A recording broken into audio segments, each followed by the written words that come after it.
Hey, you got 45 here. No, I haven't shrunk. This is not the 1873 Winchester. This is actually an 1876 Winchester remake. This is a reproduction by Chaparral Arms and Repeating Arms, excuse me. And it's a big boy. It's a big rifle. Look at that thing. Is it beautiful or what? Let's take it over here and put it on the table. We might even stick some cartridges in it. Yeah, 1876. Probably gets a little less attention and press than most of the other lever guns. You know me, I love the cowboy guns and the lever guns, and we got the 1873 here, and you see why I said that. They do look similar, don't they? Although this one's not as pretty, but you know, the similar design, and but smaller. Someone injected steroids into the 76, right? That's kind of what I always call it. It's an 1873 on steroids. 1876 is. All right, and we'll talk a little bit about that. But yeah, the 1876 is a Centennial model. Came out as a Centennial model. Can you figure out why? If you live in this country, you should have a clue. 1876, 1776, yeah, 100 years. So they introduced it in celebration of that at the celebration or the exposition in Philadelphia that year in 1876. I remember I wanted to go, but we had a lot of gardening to do and hay to get in. I couldn't get to it. But in 1876, if we had been in Philadelphia, we would have seen this rifle, beautiful rifle, introduced. Okay, this one fires chambered in the 40-60. Okay, one of the cartridges and chamberings for the rifle. It came out in 45-75, which is a big cartridge. This is 40 caliber, 40-60. And it was chambered in what, 45-60, 45-75 it came out in, as I said.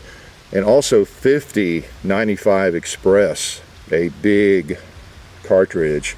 You notice these are not cheap, about $4 a shot. So we're going to go through a couple thousand rounds here today. But this gun, to give you some real information, I'll put a few rounds in it. This was the first really Winchester lever gun that was not chambered for kind of a pistol cartridge. Really think back now, you know a little bit just from watching our videos, if nowhere else, the you know, the Henry and the 1866, the 1873 here, those all pretty much were chambered for pistol rounds, you know, 44 rimfire, 44, 40, you know, and other cartridges are not quite as common, but they were basically pistol power cartridges, you know, small ones. And mainly because of no one had come up with a system for handling a more powerful cartridge. That's a lot of it. And so they beefed it up. And then this will handle a bigger cartridge, a 76 model. It's still the toggle link system. We'll have to show that to you one day, take the plates off and go into that maybe. But it's a toggle link, and it's not a really strong system like the later models in the 1880s and on up. So they had to rely partly on size. I'm not an expert, but they made it bigger and stronger to some extent, and it'll handle these big boys. It's still not as powerful as the 1886. That's another subject for another day. Let's put a few of these in. Boy, it loads like butter. Oh man, it really does. And oh man, let me express my appreciation too. This is a loaner from Tennessee Gun Country in Clarksville. We really appreciate it. This is a beautiful, beautiful rifle. And I don't even know anybody who owns an 1876. Well, I do now, but I didn't know anybody, I thought, until I asked around about it. And just a gorgeous, gorgeous rifle. Like I said, it came out in 45-75. And then was chambered later for this 40-60 and some other cartridges. This was one of the few lever guns, maybe the first one, that was used to hunt buffalo with any, I guess, I don't know, seriousness, whatever you want to say. You can kill a buffalo probably with a 22, you know, if you work at it and get it done. But as far as having a cartridge that would be suitable for that, as I understand, the 50-95 Express was used for that some, because, you know, in 1876, there were still a few buffalo around. That's also that's a cool thing about this rifle. You know, 1876 it's still back there, back into the West when it was still relatively wild, you know, in the 70s. So big bore lever gun, and it would hold 12 of the 45-75s that it came out in. So to us, we look at this as that cool gun and everything, but put yourself back there when you had a Sharp single shot. You had some single shot firearms that were really powerful, but till this, you didn't have a rifle that would handle a really powerful round that was comparable to a 45-70. I mean, from my reading, that 45, I guess the 45-75 was supposed to replicate the power of the 45-70 in a shorter case and some of the cartridges that it was chambered for. So you had about the same thing in that cartridge, but it would hold 12 of them, you know. So that's a lot of firepower and a lot of big bore firepower. So now, I've not fired this gun. I have not. I really didn't think I was going to, but I happened to find a box of ammo, as you saw there today. I mortgaged the house, bought that box of ammo, $4 a round. But I thought, you know, we're going to do a video on this gun. We've got to shoot the thing. And so I found a box of ammo, believe it or not. I was surprised. And we're going to shoot it. I have no idea where to hold it, the sights or anything. I figure, I told John here before we started, if nothing else, I can hit that propane tank with it. I guarantee you that, without the sights. So we're going to shoot something here. We're not going to shoot too much at $4 a shot, but y'all are worth it. You're worth a couple of shots. See, it's just like the 1866 you've seen here at the compound. The 73, the elevator brings the round up, puts it straight in. We're cocked, and let's see how it shoots. All right, what should I try first?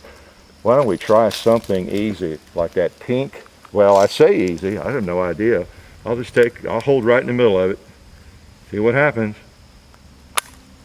Click, nothing. Okay. Make sure we're chambered all. This thing doesn't have, oh, I know, I didn't have that, I didn't have the lever pulled up all the way, I think. Try it again.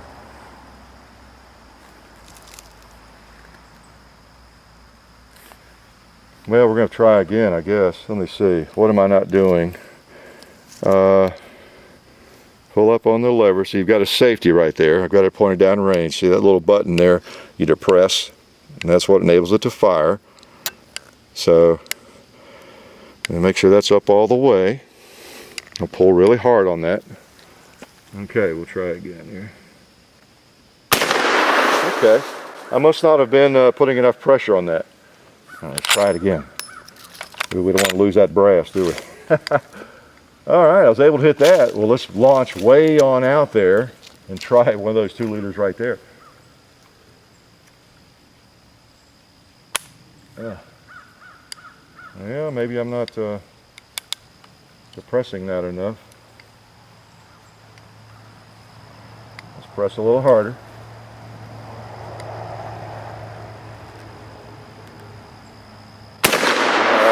I'll get the hang of it.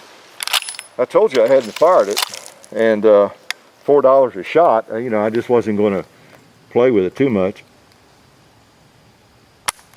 Okay, we were having some misfires. We figured out what it is. I don't know, I was fixated with that safety because, you know, I'm not used to that necessarily, and that's not it. What that does is it keeps the hammer from even falling. So it will not fall if that's not depressed. So it's not a matter of blocking the firing pin or anything. I don't know what I was thinking about. Probably wasn't thinking, was it? I knew that. But anyway, what we decided, it's getting light primer strikes. So these are, you know, I don't know if you call them hand loads or whatever, but so we've either got a bullet that's seated, you know, not seated ideally or something like that. So what I should have done if I hadn't known that or suspected that is just drop the hammer again, and that's probably would take care of it. We weren't going to shoot the thing much anyway at $4 a shot, and weren't even sure we'd be able to shoot it. So if we get a couple more shots off, you know, so much the better. Mainly, want to bring you this model of Winchester. And I don't know that many of the replica makers are even making a 76. You know, I just don't see the things around very much. So I was really glad to get my hands on this one. Now that's a beautiful looking wood. I think that's kind of it might be I read somewhere that they use a kind of a veneer kind of thing on it. I'm not sure that grain goes all the way through or not. Some of y'all know more about these. Might elaborate on that. But it surely is a good looking gun. That bluing, that dark bluing, black. It's just gorgeous, and this is a big rifle. this was a rifle that works. This rifle was carried, as I understand, by Geronimo. Teddy Roosevelt, he really promoted this thing. He loved it. He hunted in this country and Africa with this. He was a real proponent of the 1876. And because again, I believe this is the one he hunted all over the place with it, and really liked it. He was a big hunter, big game hunter, and so it got the job done. So we'll see if we can get her working. Let's put a couple more. You know what? There's also a little handy compartment back here I was going to show you. Guess what it has in it now? Oh, it has a round in it. I'll be darned. You can put anything back there. Cigar, cleaning materials, whatever you wanted, I guess. Okay. Well, let's put a couple more in. Let's see. I'm going to remember now. That one has not been struck, but these two have had a light strike. You know, quite often if you get a light primer strike and you just like on a revolver or whatever it is you're firing, if you're able to, if you hit it again with a hammer, it'll go off. So let's try it. All right.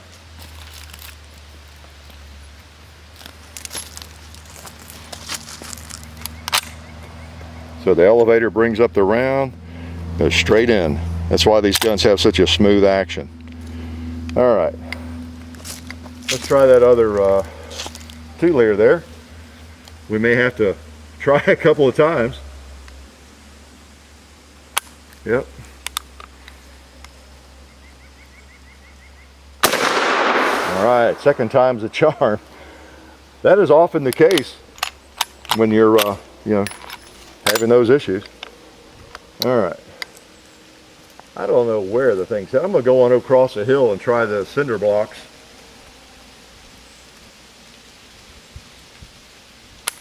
Yep. All right, you work. Second time. What else over there? Well, let's just throw one at the red plate. I mean, it's only $4. All right, first one's the flinch catcher, right? Practice shot, practice snap. Cock it again.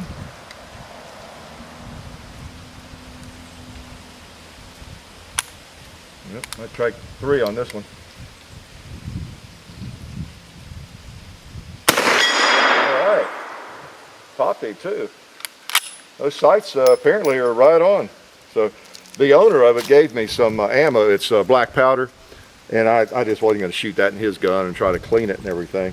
And you know, he didn't mention anything about having light primer strike, so that ammo probably would be fine, but I'd rather not shoot black powder. Oh, beautiful rifle. Oh, we have to shoot at least a couple more. Nice, nice, nice. 1876. If you had one of these in 1876, you were in high cotton. Well, let's try 3. What the heck? Only money, right?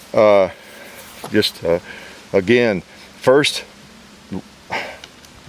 powerful rifle and a lever gun, you know, with this kind of capacity. Obviously the Sharps rifles, you had your single shots that a lot of the buffalo hunters used, but this was one of the very first rifles that was suitable for that, because you could get in those big calibers, you know, the 45-75 and the 45-60. Those are nothing to sneeze at, but also that 50-95 Express and everything. So, oh, let's try it again. This is good training for me. I'm going to try, well, let's try a buffalo, or not a buffalo. You can tell I've transported myself into the Wild West. We'll try a goat. We'll pretend it's a buffalo. Well, we got buffalo, don't we? But I like to knock one down. All right, let's see how many clicks it'll take. Maybe I'm not pulling the trigger hard enough. There we go. Put him down. Oops, why'd I do that? Natural reaction. Cock it again. I got another buffalo. And we'll pick that up. Okay. Oh man. I don't know what it is with the ammo and the bullet seating or any of that. That's not a big deal to me. This is a borrowed rifle, and the ammo I just picked up, so I'm not going to lose any sleep over that. But this is just a gorgeous, gorgeous rifle. I am so pleased to have an 1876. Like I say, you don't see them. I don't. I may never have another 1876 in my hands because they're just not around that much. And there are others that I prefer, because these things are high. All these replicas, as I've pointed out before, they run $1,000, $1,200, $1,400, $1,800, you know, to build a firearm like this. And so they do cost dearly. And so it's not something that you just pick up on a whim, or a manufacturer goes into production on just on a whim. But boy, what a beautiful thing. And isn't it wonderful that somebody is making these things, or has made them? I'm not sure. Chaparral, Chaparral Repeating Arms still even makes them, but I think maybe Uberti does. Not sure. I'll have to look through their list again sometime. But big old, I would say buffalo, not just a buffalo rifle, but suitable for that, and big game, bear, elk. That's what good old Teddy Roosevelt used it on, as well as other game in Africa. So big old gun. There were guns that came later that were stronger and in the lever than the 1886, but for 1876 wasn't bad. Life is good.